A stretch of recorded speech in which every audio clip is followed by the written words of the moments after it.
the seller of wisdom, who advised the king to write on all of his walls, always think before you act, never act before you think, that saved the king's life.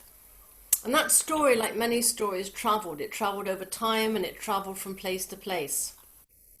And it travelled all the way to a land where people rode not on horses but on elephants. And one day the story was told by an elderly lady to her granddaughter. And the granddaughter loved that story and she remembered it, fortunately, because it proved to be beneficial to her later in life. Because one day she was down at the riverside washing clothes. And, she was very happy washing the clothes. She was lost in her own little world. She was singing to herself. She barely noticed that the other side of the river there was a man on a white elephant, surrounded by other men on white elephants. She hardly noticed him. She glanced up. It was of no significance to her. She carried on washing her clothes, and then she went back home to hang them out to dry. She lived in a very modest house with her mother, who was a widow, and she was very much in love with the local blacksmith. And the blacksmith was in love with her. The following day, some people arrived on elephants with gifts. And they said that these gifts came from the king. And it indeed had been the king, the other side of the river, that had noticed her and thought that she was rather charming, rather attractive. And he had many wives, and he wasn't a nice king. He charged all of his tenants very high rents. And this young girl's mother was one of those tenants, and she owed money because they had had some bad harvests. They hadn't been able to sell what they would normally have grown, and they were owing some money to the king, as were other people. And the king said he wished to marry her. But the mother said no. This was not acceptable to her. The daughter didn't want to marry the king either, and so these people left. Went back to the king. Well, a few days later, the king arrived himself, and he was quite insistent that he wanted to marry her. And she was quite insistent that she did not want to marry him, and the mother did not want her to marry him either.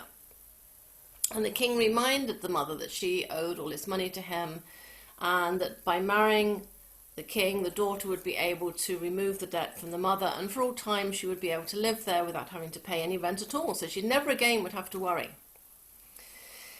And the daughter still refused.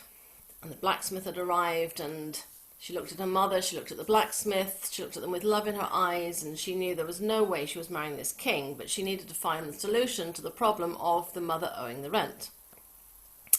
And the king said, I'll tell you what, I'll play a game with you. And he took out a bag, and he said, in this bag there are 2 pebbles. One is a white pebble. If you take the white pebble, then you do not have to marry me, and your mother does not owe me any money now or forever. But if you take out the black pebble, you have to marry me. I will absolve your mother of the debt, but you will have to marry me. And she remembered that story that her grandmother had told her. Never act before you think, always think before you act. And so she reflected. And she wandered around a bit, and then she came back to the king and said, okay, I will play your game.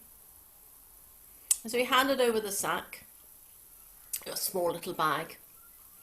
She put her hand in, she took out the pebble. And she held the pebble really, really tight, and she brought it right up to her face and had a peek at that pebble. And then she leapt for joy. She was so happy. And she ran around saying, I don't have to marry the king. And Mum hasn't any more debt. Oh, this is so wonderful. And of course, as she did this, it flew out of her hand and it landed in the river. And she came back up to the house, and the king said, what have you done with the pebble? And she said, well, it's in the river. I'm so sorry. I was so excited, I dropped it. And the people around said, well, we only have to look at the other pebble in the bag and we'll know what colour she chose. And when they looked in the bag, it was a black pebble. So logically, the one she had was the white pebble. So she did not have to marry the king, and she had a mother that no longer had any debts. The king, of course, was absolutely furious. And I'm sure you can guess why he was furious. Because he knew that there was no white pebble landed in that river. He knew that it was a black pebble. But she was smart, and she knew that he was about to trick her. and to remember those wise words. Always think before you act, never act before you think. And so the king rode off.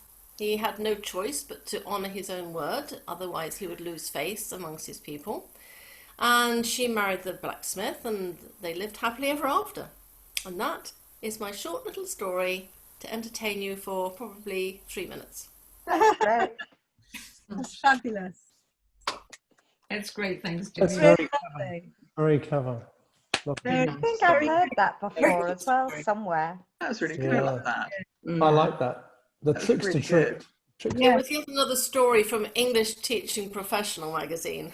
Yeah. Well, I must get this periodical. It's obviously a great source of fantastic stories. Yeah. But there's short ones that you can lengthen or keep relatively short. That was brilliant. Lovely story. Really. Enjoyed that, definitely. Lillian, you brought back a memory for me because my mother always used to say that to us, to the four of us. Before you do something, you have to think. My uncle always used to say, engage brain before speaking. Always a useful thing to bear in mind. And I suppose it's like the expression "look before you leap," isn't it, as well? Yeah. Yeah. Somewhere in life I learnt ready, fire, aim. I think I got it wrong. Ready, fire, aim. Mm. Not okay. Right. Well, Janet, are you ready? I am. Hey, welcome, Janet, for the first time. Hooray. Thank you. Just Thank you. mute everyone, Janet. Okay, they're muted, and you need to unmute yourself. Okay, I'm unmuted. So